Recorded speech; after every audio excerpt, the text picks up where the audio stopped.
말씀은 구약성경 호세아 6장 1절에서 11절 말씀입니다. 구약성경 호세아 6장 1절에서 11절 말씀입니다.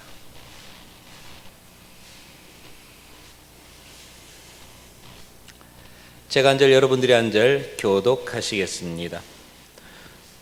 오라 우리가 여호와께로 돌아가자. 여호와께서 우리를 찢으셨으나 도로 낫게 하실 것이요 우리를 치셨으나 싸매어 주실 것임이라. 여호와께서 이틀 후에 우리를 살리시며 셋째 날에 우리를 일으키시리니 우리가 그의 앞에서 살리리라. 그러므로 우리가 여호와를 알자. 힘써 여호와를 알자. 그의 나타나심은 새벽빛같이 어김없나니 비와 같이 땅을 적시는 늦은 비와 같이 우리에게 임하시리라 하니라. 에브라임아 내가 내게 어떻게 하랴. 유다야 내가 내게 어떻게 하랴. 너희의 인애가 아침 구름이나 시 없어지는 이슬 같도다. 그러므로 내가 선지자들로 그들을 치고 내 입의 말로 그들을 죽였노니 내 심판은 빛처럼 나오느니라. 나는 인애를 원하고 제사를 원하지 아니하며 번제보다 하나님을 아는 것을 원하노라. 그들은 아담처럼 언약을 어기고 거기에서 나를 반역하였느니라. 길르앗은 악을 행하는 자의 고울이라. 피 발자국으로 가득 찼도다. 강도떼가 사람을 기다림같이 제사장의 무리가 세겜길에서 살인하니 그들이 사악을 행하였느니라. 내가 이스라엘 집에서 가증한 일을 보았나니 거기서 에브라임은 음행하였고 이스라엘은 더럽혀졌느니라. 다 같이 읽겠습니다. 또한 유다여 내가 내 백성의 사로잡힘을 돌이킬 때에 내게도 추수할 일을 정하였느니라. 아멘.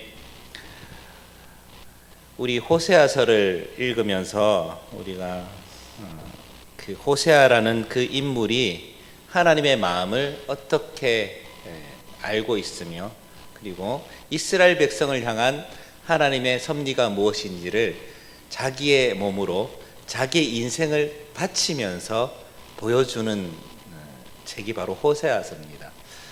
여러분 호세아 그러면 떠오르는 구절이 있지 않습니까? 그리고 이야기가 있지요. 호세아의 부인을 우리는 잘 압니다. 고멜이라는 부인이 있습니다. 그 고멜이라는 부인은 그 행실이 올바르지 않는 사람으로 잘 알고 있지요. 그런데 이 호세아가 고멜과 결혼을 해서 아이를 낳습니다. 그런데 그 아이를 낳는 과정 속에서도 굉장히 가슴 아픈 일이 일어납니다. 호세아의 아들이 아닌 아들이 둘이나 있지요. 그러니까 이 고멜이라는 그 부인이 호세아와 관계없는 아이를 임신해서 온 것이죠. 지금의 관점에서 보더라도 굉장히 충격적인 일이고 이야기거리가 되는 내용 아닙니까? 그 최근 몇 년 전에 10년 전에 종영됐던 금요일 밤에 KBS에서 했던 기억나십니까? 사랑과 전쟁에 나올 만한 이야기죠. 저는 그 사랑과 전쟁을 볼 때마다 저런 일이 세상에 있구나. 근데 정말로 놀랍게도 그 판례에 해당되는 얘기들이 고스란히 그 얘기의 드라마로 이어졌다고 합니다. 실화라는 얘기죠. 실화를 조금씩만 각색한 내용이라고 합니다. 그러니까 거의 대부분이 있었던 일이라는 얘기죠. 그래서 참 세상은 다양하구나. 그리고 우리가 가지고 있는 악의 모습도 다양하구나라고 느꼈습니다. 그런데 지금으로부터 한 2800년 가까이 된 그 즈음에 BC 8세기 정도의 그때도 이런 일이 있었다는 것이죠. 굉장히 충격적인 일입니다. 호세아는 하나님의 말씀을 따라서 고멜을 데리고 왔죠. 그리고 결혼을 해서 살았습니다. 행복하게 살려고 애를 썼지요. 그런데 고멜은 그렇지 않았나 봅니다. 그래서 불의한 행동을 했죠. 근데 하나님께서 호세아에게 그런 일이 일어나도록 하신 이유가 있겠죠. 그 섭리는 무엇이었을까요? 전체의 맥락을 보면 하나님 아버지의 마음을 호세아가 간접적으로 느끼는 상황이 된 겁니다. 하나님께서 이스라엘 백성을 정말 사랑하셔서 애굽에서 이끌어 주시고 돌보시고 그리고 선포하시고 약속하시고 했죠. 그때 하나님께서 꼭 하시는 말씀이 있습니다. 나는 너의 하나님이 되고 너는 내 백성이 되리라. 이 말씀을 계속 해주셨어요. 그러니까 이것은 하나님과 이스라엘 백성은 끊을 수 없는 끈끈한 약속으로 이어진 그런 관계였다는 얘기입니다.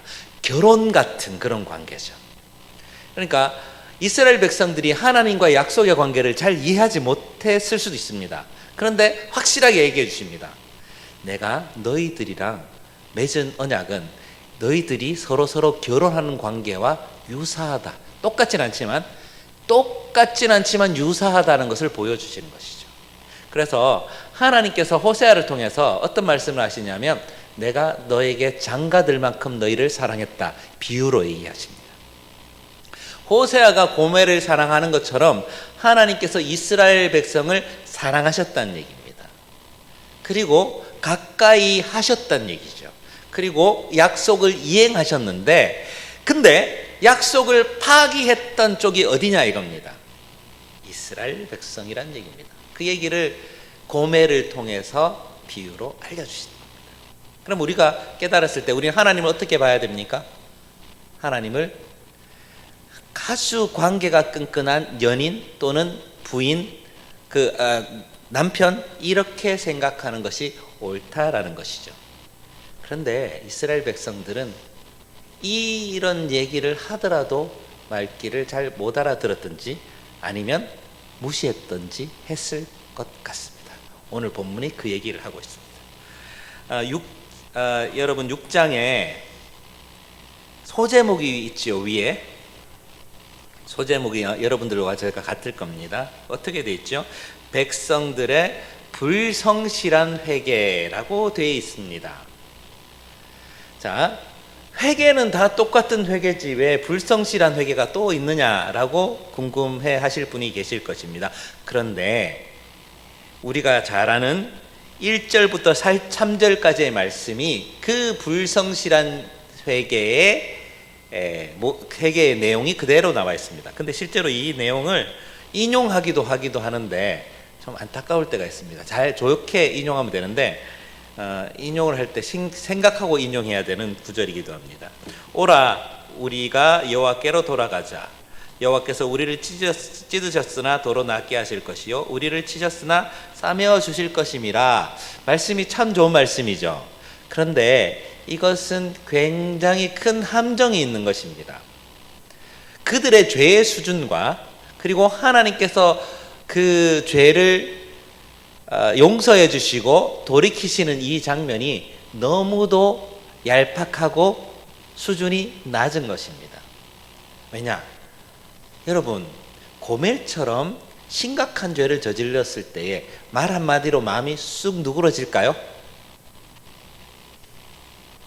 다른 아들을 탁 안고 와가지고 여보 이제 잘 살아볼래요?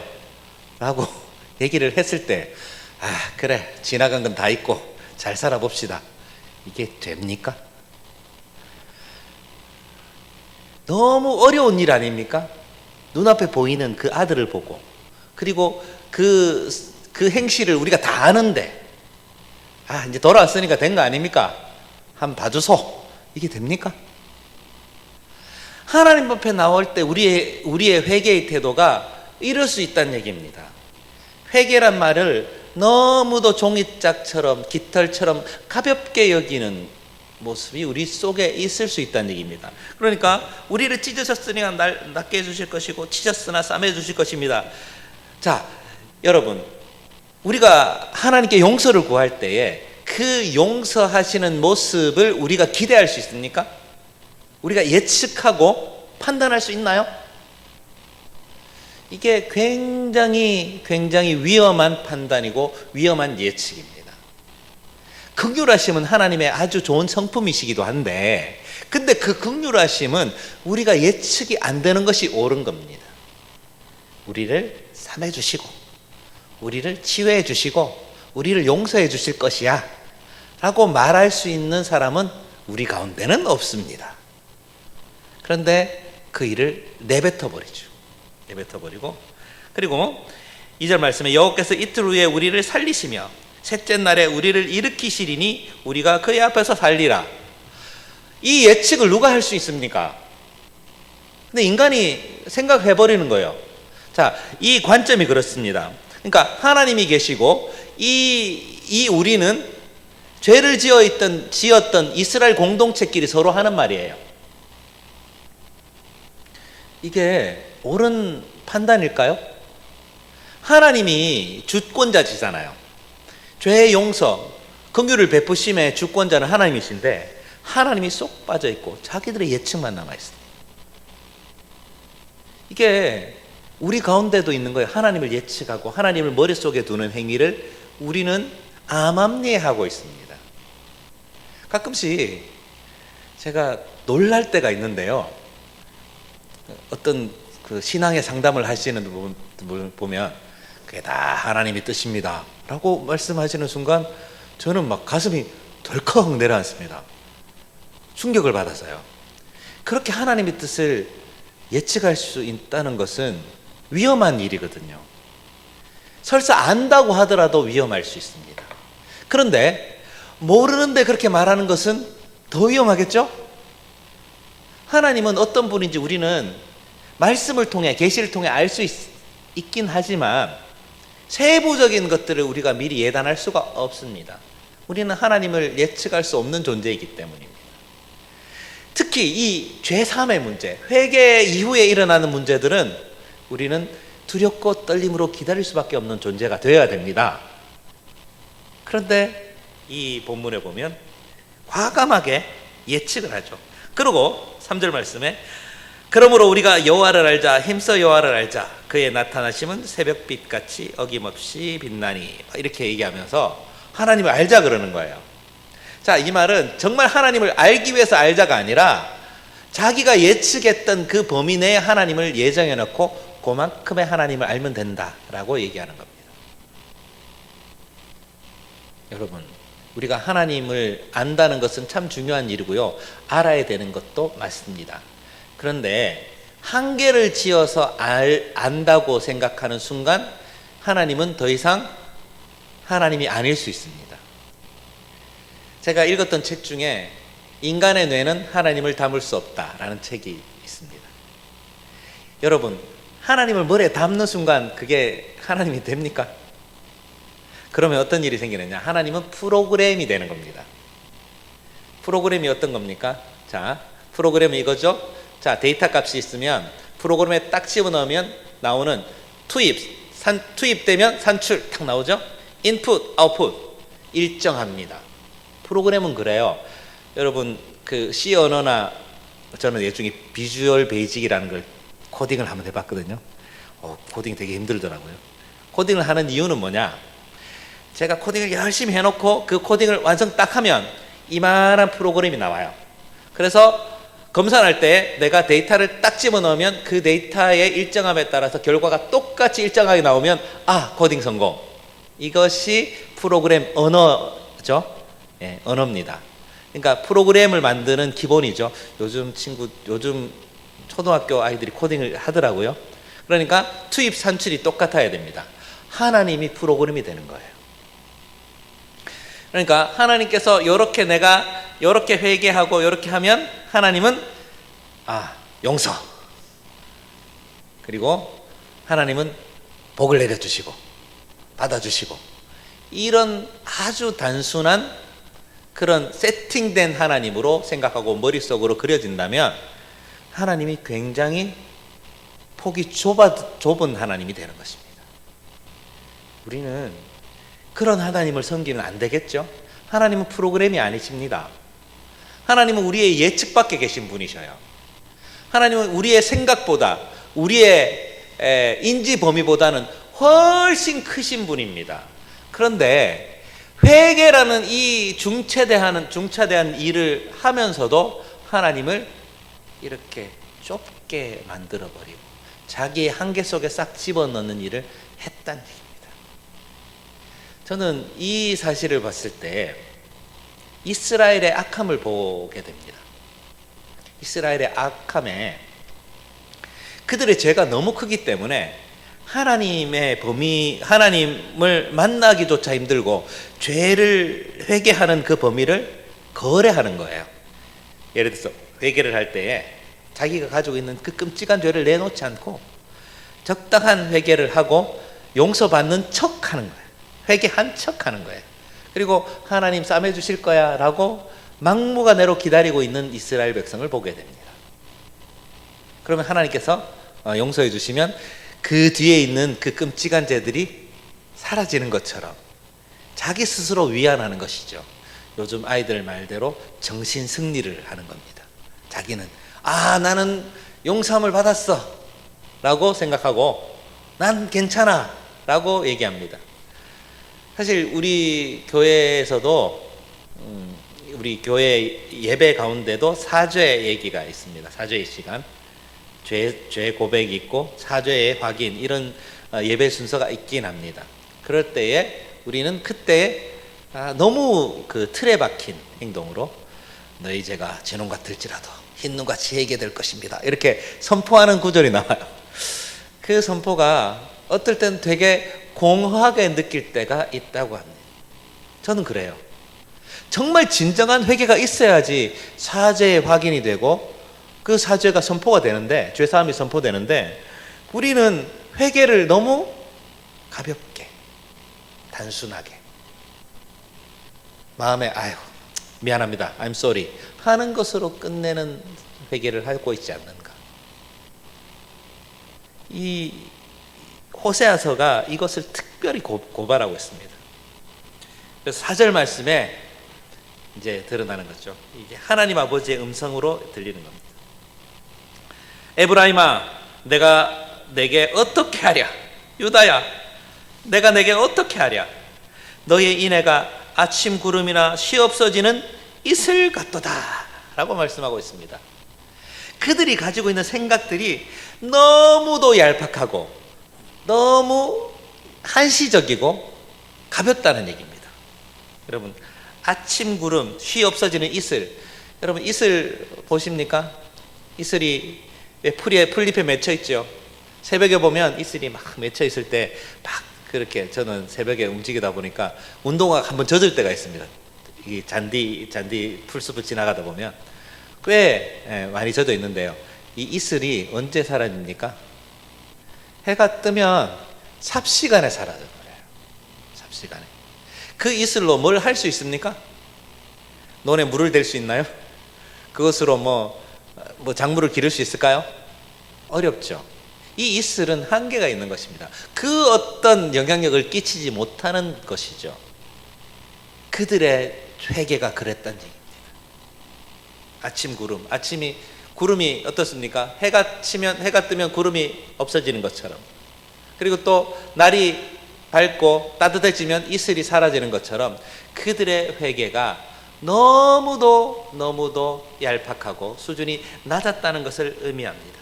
자, 그 다음부터 5절부터 또 어떤 얘기가 나옵니까?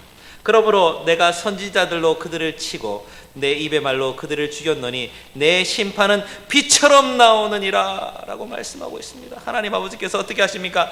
심판의 말씀을 하십니다. 그들의 가볍고 얄팍한 회개를 향하여 하나님께서 심판을 선포하고 계십니다. 하나님의 심판은요, 어김없이 우리에게 옵니다. 하나님은 공의로우신 분이시기 때문에 죄를 그냥 지나치신 적이 없습니다. 우리는 죄를 숨기려고 해요. 우리 속에 있는 끔찍한 죄는 내어놓지 않습니다. 그대로 숨기면 되는 것처럼. 하지만 하나님 눈앞의 죄는 너무너무 또렷하게 다 보이고 백일화에 드러나는 장면인데 우리는 이 숨어서 죄를 이렇게 숨기고 있다는 얘기죠. 여러분, 꿩 사냥을 나가신 분들은 꿩이 어떻게 숨는지를 잘 알고 계십니다.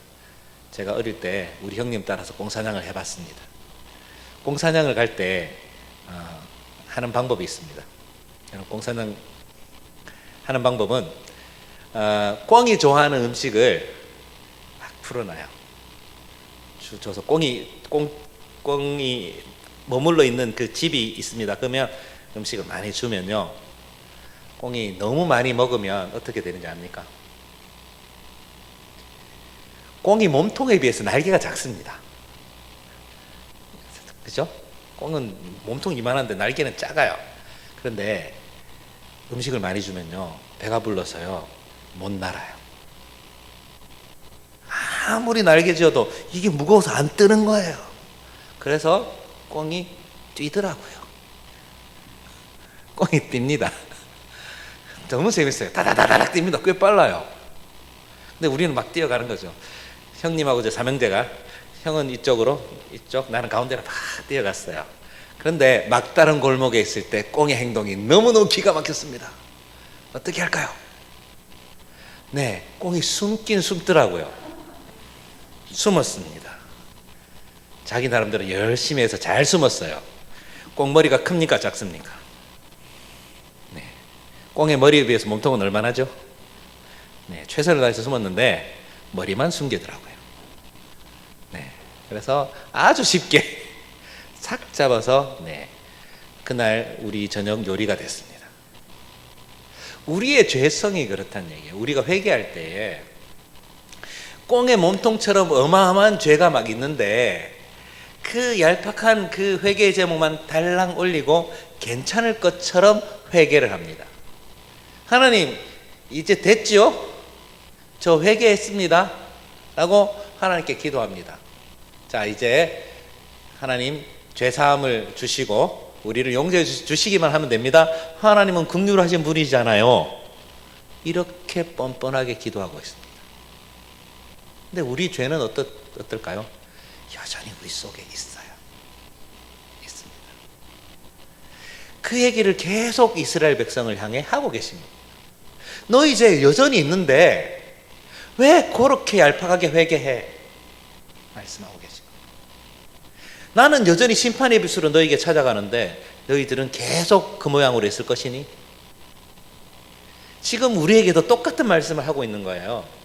우리들은 지금 말할 수 없는 그 죄악들을 우리는 여전히 우리들의 일상 가운데 계속 하고 있는데 하나님 앞에 회개하지 않고 아주 낯두껍게 와 있다는 얘기입니다.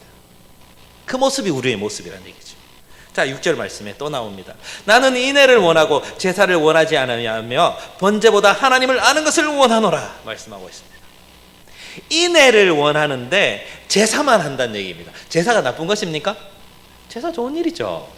제사 하나님께서 직접 명령하신 거 아닙니까? 레위기 1장부터 쭉 번제, 소제, 속건제, 속죄제, 화목제 다 하라고 시켜줬는데 열심히 했어요. 이스라엘 백성들이 제사를 못 지내서 문제가 됐을까요? 제사는요 해왔어요. 루틴으로 계속 이어왔습니다. 아마 제사장들은요 그냥 제사가 너무 익숙해서 눈 감고도 막 척척척 했을 겁니다. 거의 로봇처럼 그 수많은 그 레위기의 그 제사법 있잖아요. 그것들을 아주 세밀하게 잘 했을 겁니다. 근데 하나님께서 그걸 기뻐하지 않는 말씀이에요. 자, 번제를 왜 드리냐 이것이요. 화목제를 왜 드립니까? 속건제, 속죄제를 왜 드립니까? 그 속에 하나님을 사랑하고 경외하는 마음이 녹아져야지 번제가 제대로 된 번제가 되는데 그냥 동물만 잡고 피만 흘리고 불만 태워지면 제사가 끝났다라고 생각하는 거예요. 마음이 하나도 없는데. 자, 번제를 할 때에 그 동물들이 얼마나 끔찍한 소리를 내며 죽어갑니까? 그리고 잔인하게 그 비명을 지르면서 죽어가고 그 몸이 산산조각이 나고 온 몸들이 그대로 불에 타서 사라지는 모습을 보면 저 이 자리에 내가 있어야 될 텐데 라는 생각이 들어야 되는 거거든요.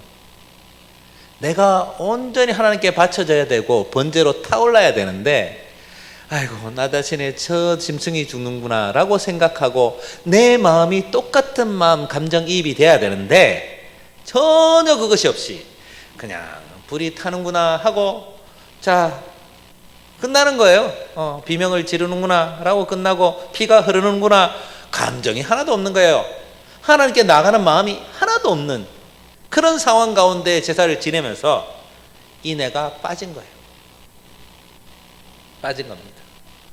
그리고 하나님을 아는 지식, 번제를 드릴 때 이 모습을 통해서 하나님은 이 번제를 어떻게 받으실까라고 생각해야 되는데 그것 하나도 없이 번제가 순서에 따라 잘 진행되는구나 라고 생각하고 그래 이 정도면 됐지 라고 생각하고 마음의 위안만 한다는 얘기입니다. 그게 진정한 번제이고 진정한 제사인가? 라는 것이죠. 우리는 진정한 제사를 드리고 있습니까? 자, 제사가 지금의 예배가 됐잖아요. 정말 우리는 예배를 우리의 마음을 담은 예배를 드리고 있습니까? 하나님 앞에 통회하는 마음으로 여러분 시편 51편에 하나님께서 찾으시는 제사는 뭡니까? 상한 심령이라. 여러분 상한 심령으로 주님 앞에 예배를 드리시고 계시냐 이거죠. 예배 드릴 때마다 막 마음속에 울컥하면서 나 같은 죄인을 주님께서 받아주시는구나 라는 마음으로 제사를 드리는가, 예배를 드리는가.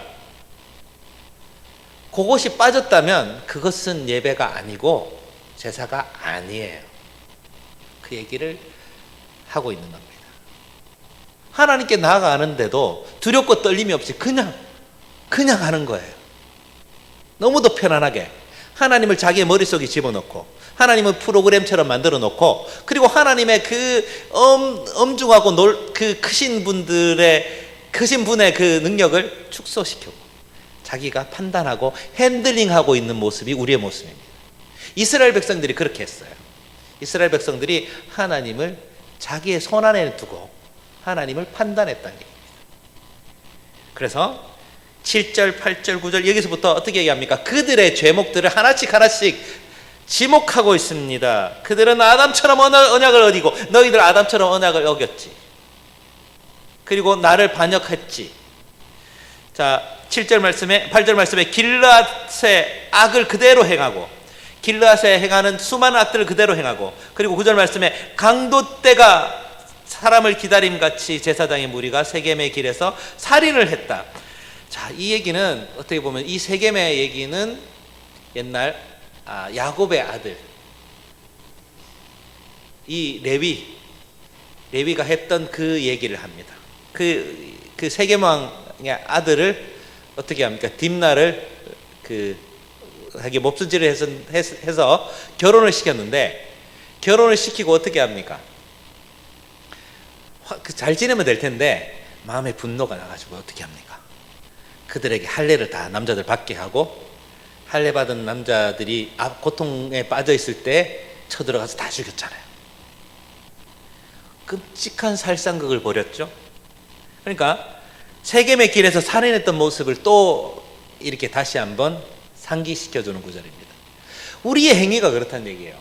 우리들의 그 감정, 우리들의 분노로 인해서 끔찍한 악행을 하고 있으면서 그 끔찍한 악은 하나님 앞에 아뢰지 않고 그냥 자기는 나는 나대로 살고 그리고 예배는 예배대로 하고 이렇게 된다는 얘기입니다. 이중적인 삶을 사는 것이죠. 예배 드릴 때의 그 모든 나의 삶의 그 잔상들, 더러운 것들이 주님 앞에 다 올려져야 되는데 안 올려지고요. 우리들의 손에 피가 잔뜩 묻어 있고 우리들의 의도가 정말 더럽고 끔찍한데도 그거는 싹 숨기고 하나님 앞에 그냥 대충 겉옷만 입고 거룩한 척 예배 드리는 모습으로 예배가 끝났다고 생각하는 것이죠. 지금의 우리 그리스도인들, 21세기에 사는 그리스도인들의 모습과 그렇게 다른가요? 10절 말씀에 또 나오죠. 내가 이스라엘 집에서 가증한 일을 보았나니 거기서 에브라임은 음행하였고 이스라엘은 더럽혀졌느니라. 여러분, 이 음행이라는 것이요, 남녀 간의 간음을 이야기하는 것에 더해집니다. 음행이라고 쓰지만 우리는 우상숭배라는 것으로 읽어야 될 때가 많습니다. 성경은 그래요. 자, 여기서 음행은 하나님 아닌 어떤 대상에게 마음을 뺏기고 그들에게 의지하는 행위를 말합니다. 자, 고멜에게 장가든 이 호세아의 마음을 하나님께서 느끼시신 거죠. 이스라엘 백성들이 하나님만 경배해야 되는데 하나님을 버리고 말도 안 되는 우상을 섬기고 그들에게 마음을 뺏기고 제사를 했다는 얘기입니다. 그것이 음행이에요. 근데 우리도 음행을 여전히 하고 있습니다. 하나님보다 중요하게 생각되는 것은 다 우상이고 그들을 섬기는 행위는 음행입니다. 여러분, 음행이 쉽게 용서받는 죄입니까? 우리들의 결혼을 생각해 보십시오. 우리의 배우자를 생각했을 때, 다른 끔찍한 죄는 대충 성격 차이가 있다든지 아니면 나랑 좀 안 맞는 지점이 있다 그러면 어떻게 보면 극복할 수 있잖아요. 극복하고 넘어가고, 내가 좀 참지. 그래, 내가 눈이 잘못 씌어서 그렇게 된 건데 내 눈을 원망해야지 하면서 살면 되잖아요. 참고 살면 되는데 음행의 부분은 얘기가 확 달라지잖아요. 확 달라지죠. 결혼의 근본이 무너지는 건 아닙니까? 음행이면 그 결혼의 근본, 관계의 근본을 무너뜨리는 행위는 우리들의 결혼 속에서도 철저하게 금해야 되는 일 아닙니까? 근데 그 어마어마하게 크신 천지의 창조주이신 그 여호와 하나님과의 관계를 우리가 맺었는데 음행을 해요? 우상 숭배를 한다고요? 이게 용서받을 일입니까? 하나님께서 그 얘기를 하시는 거예요. 너 고멜 보니까 어떤 마음이 들디? 고멜 보니까 마음이 막 찢어지지? 그리고 쳐다보면 분노가 나오지? 하나님께서 똑같이 내가 그래. 지금 너희 이스라엘을 볼 때 내 마음이 그래. 내가 지금 진노하고 언제나 심판의 칼을 내가 갈고 있어 라고 경고하시는 장면입니다. 근데 우리는 너무도 뻔뻔하게 얄팍한 회개만 드리고 그리고 마음도 없는 제사, 마음도 없는 예배만 드리고 있다는 얘기입니다. 경고하십니다. 너희 그렇게 해서는 안 돼. 제사 그렇게 함부로, 예배 그렇게 함부로 드리는 거 아니야 라고 계속 경고하십니다. 이 경고가 한 번으로 끝난 게 아니고요. 여러분, 호세아서를 비롯해서 이 소선지서에 있는 모든 성경 구절은 똑같이 하나님의 심판을 경고하고 있습니다. 여러분, 소선지서 한번 읽어보시기 바랍니다. 소선지서 읽는데 그렇게 오래 안 걸립니다. 다 짧아요. 되게 은혜로워요. 소선지서를 한번 읽으시고 하나님께서 우리를 향한 마음, 그리고 하나님의 심판이 어떤 것인가, 내 신앙이 옳은 것인가를 한번 비춰보고 싶으실 때 이 호세아서를 비롯한 소선지서를 좀 읽으시기 바랍니다. 우리가 정신이 번쩍 들어야 될 때가 있어요. 여러분, 1907년에 장대현 교회를 비롯해서 평양 대부흥이 일어났던 그 이유를 혹시 아십니까? 그 단초, 시작이 어떤 시작이었을까요? 제 기억으로 2007년에 막 평양 대부흥 100주년 기념이라고 막 크게 대대적인 행사를 했던 기억은 나요. 저도 그때 참여했던 기억이 나는데 너무너무 가슴이 아팠습니다. 가슴이 아팠던 이유는 하나, 100년 전에 그 얘기는 똑같이 하는데 회개는 왜 안 하는지 모르요. 회개에 대한 얘기가 너무 없고요. 옛날에 잘 좋았지, 그때 막 부흥했지, 여기에만 눈이 팔려가지고 회개 얘기를 안 하더라고요. 정말 가슴 아팠습니다. 진정한 부흥은 회개하면서 시작됩니다. 부흥의 때를 막 전부 다 부흥 얘기예요. 부흥, 우리 교회 부흥해야 된다 그러고 부흥하는데요. 부흥 좋죠. 그런데요, 회개가 없는 부흥은 정말 위험한 부흥이 될 수 있습니다. 회개해야 부흥이 오는 거예요. 근데 그 부흥을 오해하는 수가 있죠. 잘못된 부흥이 오는 수가 있어요. 가끔씩 저는 이 한국교회의 수많은 부흥의 예를 들어보면서 저게 부흥이 맞나 싶을 때가 있습니다. 정말 제대로 된 부흥은요, 회개에서 시작돼야지 맞는 거예요. 하나님 앞에서 내 마음과 내 생각과 내 모든 의지들이 반듯하게 놓여질 때 하나님께서 그 밭에다가 부흥을 주시지, 아무런 회개 없이 더러운 모습 고스란히 더러운 손, 더러운 마음, 더러운 생각들로 가득 차 있는데 부흥을 주시겠어요? 그때 부흥이 온다면 정말 위험한 부흥이죠. 회개가 시작돼야지 부흥이 시작됩니다. 우리는 끊임없이 부흥 찬양을 불러요. 뜨겁게 부흥이 올 거라. 근데 그 부흥은 현상의 끝을 생각하는 부흥이 될 수 있고요, 현상의 시작, 그러니까 그 원초적인 본질의 변화는, 부흥은 회개에서 시작되는 것이 맞습니다. 회개하지 않으면요, 하나님께서 부흥을 허락하지 않으셔요. 여러분, 아무리 먹음직스러운 음식이 있다 하더라도 더러운 그릇에 여러분들 음식을 담습니까? 설거지 안 한 그릇에다가 음식을 못 담아내잖아요. 우리의 부흥도 마찬가지입니다. 우리가 온전히 하나님 앞에 깨끗함을 받지 않으면요, 부흥이 올 수가 없어요. 회개 운동이 필요합니다. 물론 우리는 예수 그리스도의 그 보혈의 은혜로 죄사함을 받았습니다. 그것은 너무나 분명하고 엄연한 사실입니다만, 그럼에도 불구하고 우리는 하나님 앞에 죄인이라는 것을 고백해야 돼요. 그래서 우리는 언제나 회개함으로 하나님께 나가야 되는 아주 분명한 이유를 가진 존재들입니다. 근데 우리는 너무도 둔한 마음으로 죄에 대해서는 아무런 가책이 없이 그냥 무덤덤하게 늘 해왔던 대로 예배드리고 늘 해왔던 대로 하나님께 기도하고 하고 있습니다.